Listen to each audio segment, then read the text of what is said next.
Salut les potos et bienvenue dans ce nouveau GCN Show en direct de Oman devant l'Opéra Royal de Mascate. Aujourd'hui, on va vous amener dans la peau d'un directeur sportif et pas n'importe lequel puisqu'il s'agit de Sébastien Joly de la Groupama FDJ. Alors c'est parti, embarquez avec nous et restez bien jusqu'au bout puisqu'évidemment on reviendra sur tous les résultats et l'actu de la semaine.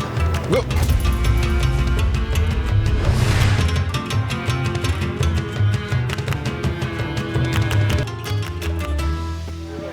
Aujourd'hui, on va essayer sur cette vidéo de GCN en français de vous faire partager la journée d'un DS. Donc on est avec Sébastien Joly de Groupama FDJ, un DS un peu confirmé quand même, Seb, on peut le dire, non? Ah ouais, ça fait 10 ans que j'ai arrêté ma carrière de coureur, donc ouais, je commence à avoir un peu d'expérience. On est sur le Tour d'Oman, donc particularité, c'est vrai que c'est pas tout le confort habituel avec les bus, etc. parce qu'on est loin, donc la logistique peut pas suivre partout. Donc tu as l'impression de revenir un peu à l'essence du métier ici. En plus, vous avez aussi des coureurs du team développement, donc il y a un aspect vraiment formation, apprentissage, non? Ouais, tout à fait, ouais. C'est vrai que ça change un petit peu, mais ça nous fait du bien aussi. Et le fait que le climat soit plutôt agréable, ça aide aussi quand même beaucoup. Et puis ensuite, on a Paul Penouet avec nous, qui est de la Conti, et c'est vrai qu'on bosse autour de lui et on le met dans les meilleures dispositions. Donc c'est vraiment intéressant, ouais. Raconte-nous un peu ta journée type. Est-ce que déjà il y a des choses que tu fais en plus ici que tu ne ferais pas en Europe, ou au final c'est à peu près la même chose? Alors, chose importante quand même, on est quand même deux directeurs sportifs et c'est vrai que justement tu l'as dit, ça demande quand même beaucoup d'organisation, de logistique. Donc je suis très, très bien épaulé avec mon collègue Jussi Vaikanen qui lui s'occupe de toute la partie organisation, staff, matériel et moi toute la partie sportive. Donc on a vraiment bien dissocié les choses. Ça on le fait dans l'équipe depuis déjà quelques années et c'est vraiment un gros plus. Bon, on est avant le départ, donc forcément il y a le traditionnel briefing. Aujourd'hui ça va se faire un petit peu avec les moyens du bord par rapport au confort du bus comme on l'a dit. Et puis ensuite, si tu es d'accord, je te propose qu'on embarque dans la voiture avec vous pour cette journée et voir comment ça se passe. Allez, c'est parti. Il y a des points stratégiques un peu Ouais, les points stratégiques, c'est que tu le vois ici là, hop là, si tu as la carte. En fait, il n'y a pas beaucoup de changement de direction. Mais par contre, le vent va arriver de la mer toute la journée. Donc ça risque de mettre en freine indienne un petit peu pendant l'ensemble de l'étape. Mais donc ça va un petit peu user. Mais pareil, d'un côté, c'est pas plus mal. On a une équipe quand même de mecs expérimentés et qui sont plus forts quand l'étape est un petit peu difficile. Donc j'aime autant à la limite. Quand l'étape comme hier est trop facile, en fait, on passe vraiment du tout au tout en fait. Et là au moins ça permettra de niveler un petit peu les choses. Deuxième étape du Tour Oman. Et on va bientôt partir. Groupama FDJ pour David.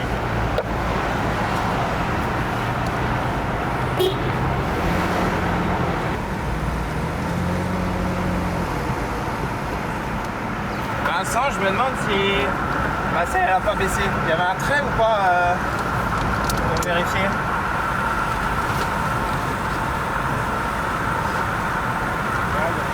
Légèrement double, je crois. Ouais, je me sens bas. Ouais, on a 3 km d'effectif, hein, on peut. Hein. On peut le faire sur le vélo ou on change de vélo? Non, on s'arrête et puis on la modifie. Négatif. Il y a 3 bornes effectifs, ils vont t'attendre.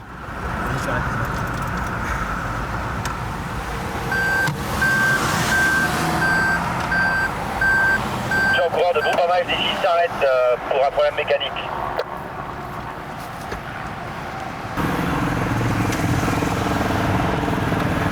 Alors mon rôle en tant que directeur sportif, là sur la course, il est plus axé sur le côté sport. Et j'ai aussi un collègue Jussi qui lui s'occupe plus de l'organisation. Donc on se dispatche un petit peu le job. Et là après, c'est de mon côté, c'est plus discuter avec les gars, faire le briefing, faire la stratégie et puis débriefer, comme on l'a fait hier par exemple, sur le sprint où Paul fait 5e. Pour identifier un petit peu, pour créer aussi de la communication. Et voilà.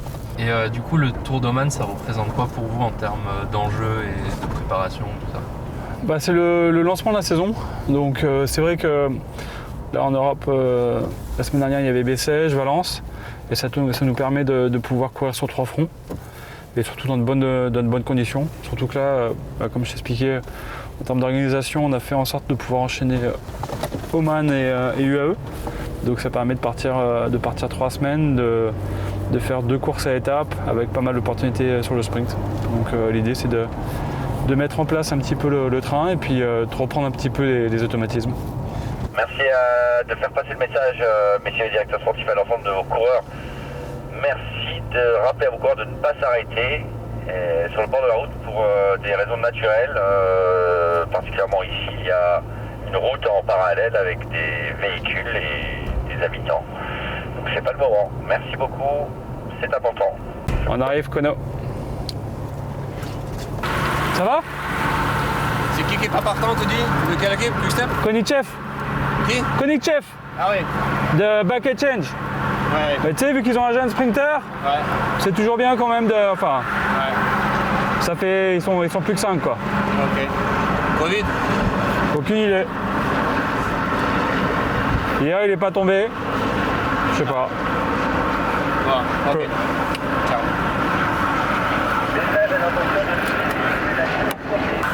Tac. Tac.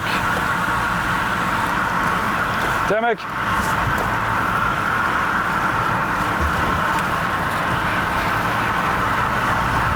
T'as vu, ouais, ils nous ont redit à Radio Tour. Quand il y a des maisons à côté et puis la route. Ah, ils nous ont redit, ouais. De vraiment faire gaffe à pas s'arrêter de pisser n'importe où quoi.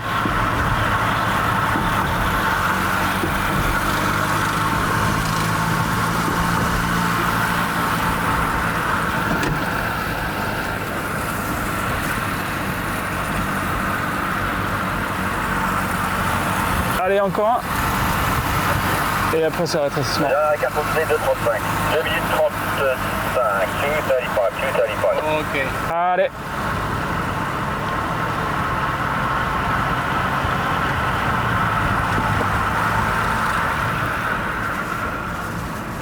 Là, on vient de ravitailler Ignace, qui est un petit peu le capitaine de route.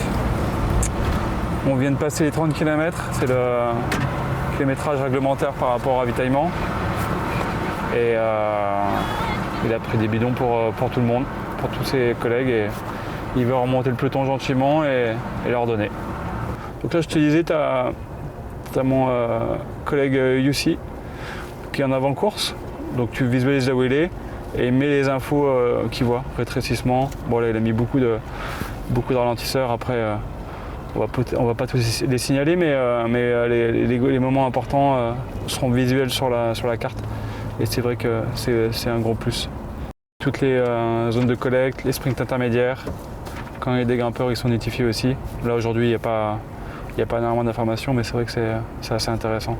Et la plupart des équipes bossent avec ce genre de logiciel. Comme je disais tout à l'heure, là on est juste derrière le peloton, tu as la mer, le vent qui vient de côté, et finalement c'est un petit peu en file indienne quoi. C'est un petit peu moins tranquille qu'hier, et ça permet aussi aux équipes devant de se structurer. Tu as les 3-4 équipes de sprinters avec Quick Step, Mitchelton, Bucket Change, nous qui sommes bien positionnés et eux qui est juste un petit peu derrière à l'abri.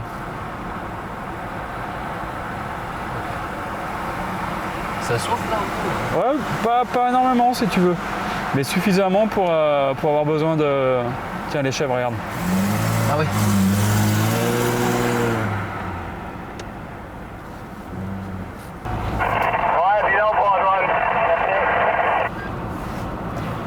Merci. Pour Paul aussi, s'il te plaît. Ramon. Paul. Ok, bien reçu. On en prend un aussi. Ouais. Ça bouge aujourd'hui. Vous êtes bien placé là, c'est très bien. Ah, Ça- on est tranquille. Ouais, mais justement, ça vous permet aussi d'être dans le match. C'est bien, justement. Je vais en prendre un extra aussi. Ouais.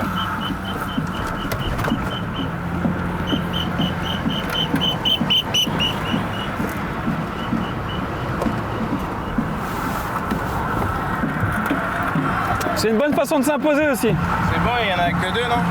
Ils ont demandé deux. Il y en a que deux, mais on va t'en donner un extra quand même.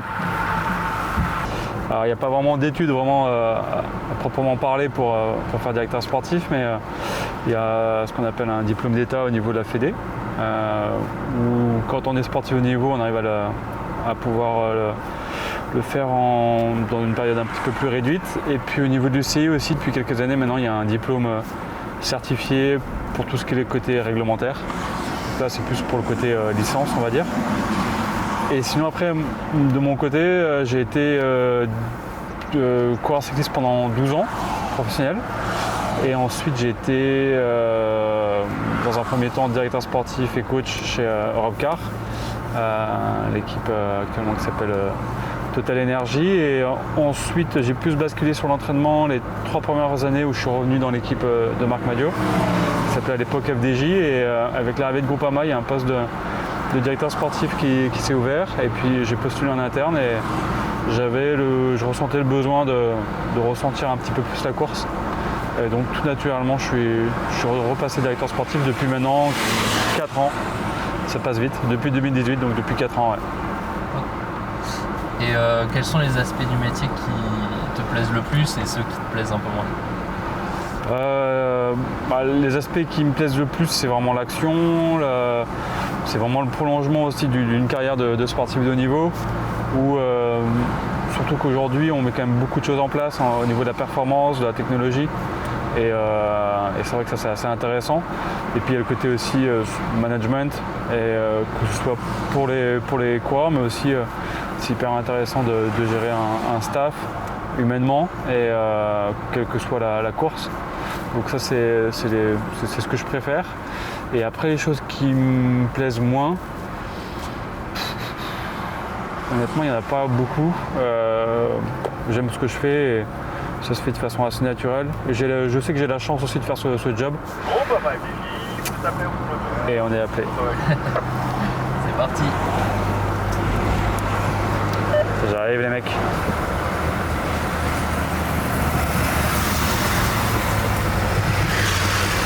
Allô, les chronométreurs de quelques lors de la deuxième heure de course, pardon, la troisième heure de course. Le duo de tête a parcouru 38,5 km. 38,5 km. Moyenne depuis le départ de l'étape 37,6 km/h. 37,6 km/h. Donne-moi le tien. DSM, Groupama FDJ et UNOX. UNOX at the back of the back. T'en prends d'autres ou? Ouais. Pour Antoine, pour Kono, tu vas. Profites-en pour ravitailler tout le monde là. Hein? Profites-en pour ravitailler tout le monde. Je vais en donner 3 à Maïs aussi. C'est bon? Ouais, c'est bon.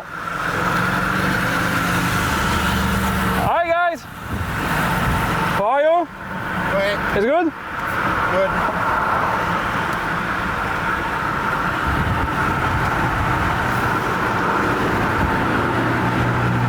Encore 2. Encore 2 même. Au cas où, on a ce qu'il faut de toute façon. The last bidon? Last but yes. But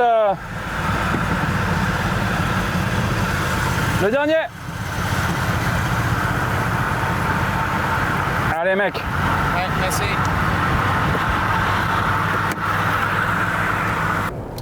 Je suis Antoine.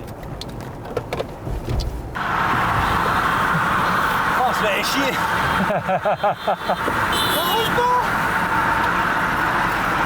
Ah, ça doit être long. Hey, ça sent tellement le pétrole revenir dans le caravane, là. C'est un peu mieux qu'hier, non? Vous êtes un peu plus en prise quand même, non? Hein? Vous êtes un tout petit peu plus en prise qu'hier quand même, non? Ah non, c'est plus facile. C'est plus facile encore? Ah, J'ai eu des roues, là. tu sens pas ta force en fait. Ah non, mais je prends du vent. Et même en prenant du vent, tu forces pas. Vraiment le vent de face. 3/4 face. Ça tourne un peu, hein, que c'est... Non, la grande direction maintenant c'est la même. Ça va juste... C'est la même prédiction que ce matin. Ouais. Et ça remonte juste un peu comme ça si tu veux. Mais c'est tout. Allez! Ciao! Là t'as un bon client avec toi.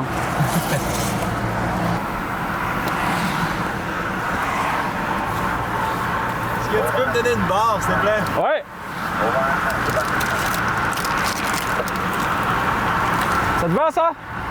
Ah! Ça te va? Merci. Kono doit faire la chicane et après déposer Max et Ramon pour aller derrière la ligne droite. Allez les gars.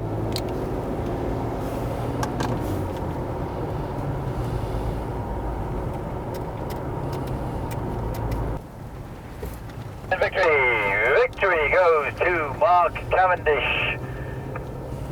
Quick step, Alpha Final. Victoire de Mark Cavendish, Quick step, Alpha Ville. Merci Sébastien de nous avoir accueillis déjà dans ta voiture aujourd'hui. Dis-nous un petit peu quelle a été ta conclusion de l'étape et qu'est-ce que tu as dit aux coureurs au débriefing. Il y a un petit peu de déception parce que c'est vrai je pense qu'on pouvait vraiment faire mieux. Et, on a été un petit peu trop bien placé à 9 km, on s'est fait un peu déborder ensuite. Mais par contre, sur le final, après Max et Ramon ont vraiment réussi à quand même bien emmener Paul qui était un peu émoussé. Donc voilà, à la fois un peu de déception, mais il y a quand même aussi des bons enseignements. Il fait quand même encore un top 10, il est jeune, il y a encore des petits réglages, mais il y a une dernière étape qui est propice. Donc on est confiant. On l'a déjà dit en intro, mais c'est vrai que le fait d'avoir un jeune dans l'équipe et en plus d'être en début de saison, ça permet de travailler. Il y a des enseignements que tu veux tirer d'aujourd'hui, que tu essaies d'inculquer aussi aux jeunes. Ouais, alors la difficulté ici, c'est que ça reste quand même un format très particulier. Les routes sont larges, le peloton est assez petit, donc il y a des enseignements qu'on peut tirer pour des courses comme celle-ci, mais qu'on ne pourra pas non plus rééditer sur des courses européennes. Et pour ce qui est de Paul, par contre, ouais, il prend vraiment ses automatismes, et surtout, il est vraiment bien avec le groupe, et le groupe l'a pris sous son aile, donc ça c'est cool. Qu'est-ce qui est le plus dur à acquérir, on va dire, pour un néo-pro, en tout cas à ce niveau-là, qui fait ses débuts? Tu essaies de focaliser sur quoi comme conseil à lui donner? Je sais pas, est-ce que c'est par exemple plus vraiment un détail comme le ravito qui est différent? Est-ce que ça va être le placement? L'approche aussi, c'est vrai que c'est une présentation aussi qui est un petit peu différente.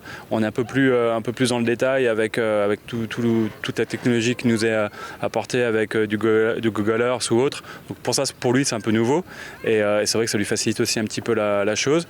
Et puis après, pour le reste, oui, c'est à lui de s'adapter aussi à d'autres détails. Mais c'est aussi le gros avantage de la Conti, c'est qu'ils sont déjà formés et il arrive là, il a 20 ans, il fait déjà top 5 le premier jour. Donc voilà, il y a quand même aussi un apprentissage accéléré grâce à cette équipe développement.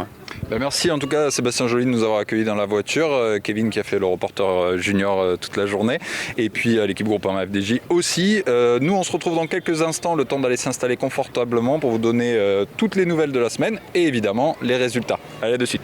Ciao. Forcément, on commence donc cette section résultats par les résultats du Tour d'Oman dont le podium est en cours juste derrière moi et qui vient de s'achever par la victoire au sprint de Fernando Gaviria qui double donc la mise sur cette édition. On a vu également des victoires d'étape de Mark Cavendish au sprint. On a vu Jan Hirt évidemment s'imposer sur l'étape Rennes devant un jeune talent Kevin Vauquelin de Arkea Samsic. Fausto Masnada également qui complète pour les victoires d'étape de ce Tour d'Oman. Et à noter Arkea Samsic juste derrière moi qui est également meilleur équipe et c'est largement mérité puisqu'ils sont 4e et 6e au général. Arkea Samsic qui a par ailleurs brillé la semaine dernière au Tour la Provence avec la victoire de Nairo Quintana devant Julien Alaphilippe qui avait des jambes un poil insuffisantes pour aller l'emporter en ce début de saison. On notera là aussi les victoires d'étape importantes de Brian Cocard, également de Elia Viviani au sprint et également de Filippo Ganna pour compléter donc les résultats des courses par étapes de la semaine passée. Avant de se quitter, on vous propose de découvrir donc la révélation de cette semaine sur le Tour d'Oman et écoutez de suite la réaction de Kevin Vauquelin de Arkea Samsic. Du coup, on vous présente aujourd'hui notre révélation française de la semaine. Kevin, on a eu l'occasion d'échanger un petit peu tous les jours. Quel est ton bilan officiellement maintenant que la course est terminée de ce Tour d'Oman? C'est un très bon bilan. Voilà, Amaury fait 3 aujourd'hui. Même si dans le final, on n'a pas géré comme on voulait avec différentes chutes. Mais c'est un bilan très positif et de belles ambitions pour la suite. Toi, à titre personnel, j'imagine que tu es satisfait, même si avec un petit peu de recul, tu pourrais aussi dire que tu aurais pu arriver avec un peu plus d'ambition et pourquoi pas ne pas laisser cette minute au général en début de course? Ouais, bien sûr. Après, comme j'ai dit, peut-être que si on avait été dans un optique plus optique leader, j'aurais peut-être eu une pression différente et la course serait déroulée totalement différemment. Et voilà, c'était comme j'ai dit, psychologiquement, ça a changé par rapport à l'année dernière. Donc je pense que c'était ça aussi ne pas se mettre la pression et ça s'est fait comme ça. C'est entre guillemets bête, oui, je perds une minute, mais bon, j'avais fait le taf pour Ellie, c'était le principal. Un petit mot sur la réussite exceptionnelle d'Arkea Samsic en ce début d'année. Vous gagnez, vous faites des places d'honneur. On a vu aussi Nairo remporter le Tour de la Provence la semaine dernière. Comment tu l'expliques? Il y a une bonne ambiance, vous avez bien bossé? Bah voilà, je pense que tout le monde sait qu'on est à la recherche du World Tour et je pense que ça donne une ambition démesurée. Et dans l'équipe, je pense que ça fait vraiment une émulation dans l'équipe qui permet de vraiment nous permettre d'aller chercher jusqu'au bout, de mettre le dernier coup de pédale et pas relâcher. Après, on est en février, il ne faut pas s'emballer. Oui, on a de la chance, on a beaucoup de réussite, mais il faut pas. Voilà, toutes les grosses équipes n'ont pas encore couru. Je pense notamment à Jumbo où il y a beaucoup de coureurs en stage. Tous les leaders ne sont pas encore là, les grosses courses ne sont pas encore arrivées. Donc oui, c'est très bien, mais voilà, on ne prend pas la grossette pour autant et on reste humble et on ne s'emballe pas. Bon, en tout cas, ce qui est pris est plus à prendre. Un petit dernier mot sur toi. Quel type de coureur t'es pour nos abonnés, pour qu'ils comprennent? Parce que tu viens de la piste, mais on a vu aussi que tu avais de bonnes habilités en montagne. Je suis un coureur, je pense, assez complet. Voilà, j'avais mon l'effort en chrono. Je pense que c'est ce qui m'a permis de bien monter l'école. Et voilà, je pense que je sais pas trop comment dire. Je me connais pas trop non plus, donc voilà, je me découvrirai au fur et à mesure de la saison. On va te suivre en tout cas, bravo pour cette course. Merci. Pour sûr, un jeune talent à suivre, on ne manquera pas de suivre tous ses résultats durant la saison sur GCN+, évidemment. On termine avec le vélo de la semaine, comme toutes les semaines. Et on a choisi cette semaine le vélo de Greg, un Specialized Tarmac bleu camo, magnifique, en haut du Mont Bouquet. Très belle photo au bout de l'effort. On espère qu'il vous plaît. En tout cas, il sera retrouvé dans le sondage à la fin du mois pour élire le vélo du mois, évidemment, vous en avez l'habitude. Nous, on n'a plus qu'à plier bagages après une belle semaine sur ce Tour d'Oman et on se retrouve la semaine prochaine avec Loïc pour un nouveau GCN Show. N'hésitez pas à liker, partager et surtout, si c'est toujours pas fait, abonnez-vous. Salut!